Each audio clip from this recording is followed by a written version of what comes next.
Here we go mga kaprinting. Mga ngayon, ituturo natin ngayon sa vlog natin ay ang pagprint ng puzzle. Yung picture natin, yung picture using sublimation printer and sublimation paper ay ipiprint natin ngayon sa puzzle mga kaprinting. So, ano pa ang hinihintay nyo? Simulan na natin to. Una sa lahat mga kaprinting, pagka magpiprint tayo ng puzzle, syempre yung picture na gagamitin.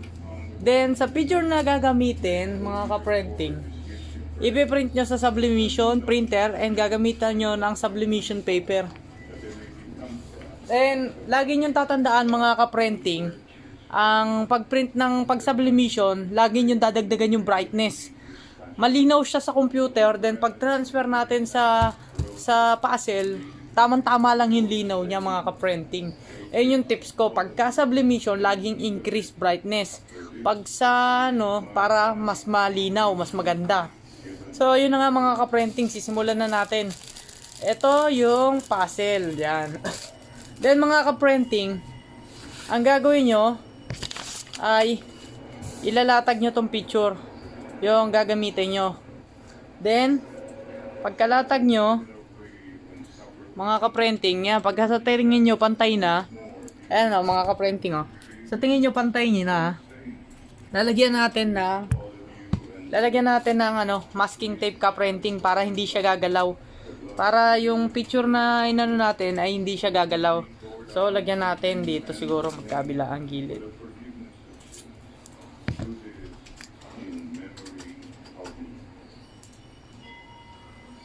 Yan. Lagyan natin ng tape. Para hindi siya gagalaw mga ka-printing. Lalagyan nyo siya ng tape both side. Yan. Ngayon, pag nalagyan nyo na ng tape, okay na siya mga ka-printing. May tape na siya. Ito, saka ito. So, hindi na gagalaw yung puzzle natin. Para hindi na siya gumalaw. Hindi pagka nilagay natin sa heat press.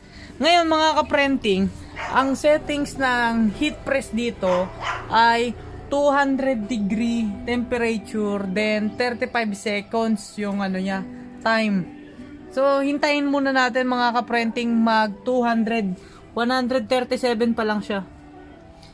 Hintayin muna natin siya mag 200 degree. Yan. So bago natin yung ayusin muna natin, check natin. Hintayin natin mag 200 mga ka-printing ha.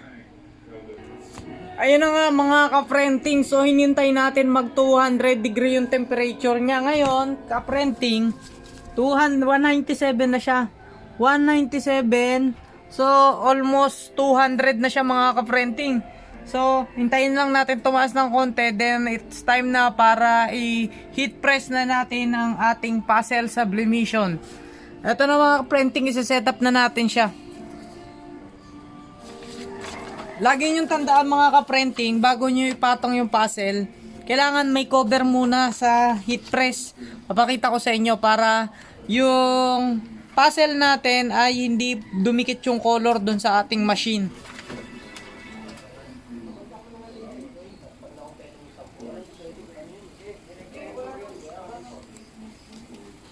Ito na mga ka-printing, ito na yung puzzle.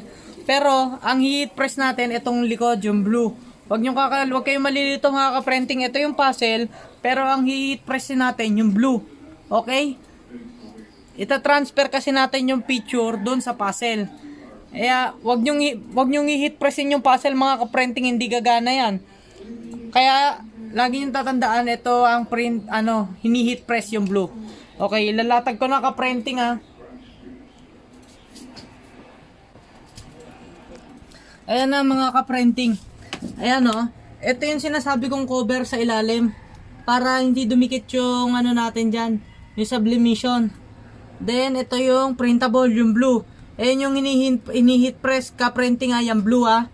Huwag nyong i-heat pressin yung huwag nyong i-heat pressin yung brown, hindi gagana yun, hindi kakapit yun. So yun na nga, ang settings natin is 200 degree temperature, then 35 seconds yung time niya mga ka-printing. Kung ready na kayo, huwag nyo kakalimutan tong teflon ha. Kasi pag hindi nyo ito nilagay, masusunog yung inaano nyo. Yung heat press nyo. Yan, dapat may Teflon sheet. Yan. Okay, ready na kayo? Ready na ako? Ready na yung machine? So, ano pang hinihintay natin? Let's do this mga kaprenting. Ayan no, mga kaprenting, hintayin natin siya. Ayan. Nagka-countdown na yung 35 seconds. So, hintayin na lang natin matapos yan. Yan. Pagkatapos niya mga kaprenting, papakita ko sa inyo yung resulta niyan. Kung paano naman yung puzzle. Kaya, hintayin na lang natin. 14 seconds mga kaprenting. So, mag-a-alarm yan. Kaya, ready, standby na ako dito sa printing machine para hindi siya masunog. Ito na siya mga kaprenting, bagong luto. Fresh from the heat press. Napakainit. So, yan na. Ngayon, tatanggalin na natin yung heat press natin. Then, wow! Ayan na yung picture mga kaprenting. Nag-transfer na siya doon sa puzzle. Ayan o. Okay ba mga kaprenting? Ayos ba kaprenting, di ba? Itong puzzle na to, natatanggal talaga to mga kaprenting. Papakita ko sa inyo, magbabaklas ako ng isang piraso ha. Oh, see? Ito talaga, ay puzzle talaga to mga kaprenting. Ayan oh. Yan. Ayan mga kaprenting. So, tapos na naman ang ating vlog for today. Sana may natutunan kayo at na-inspire ko kayo kahit paano mga kaprenting. Maraming salamat at magpapaalam na ako mga kaprenting.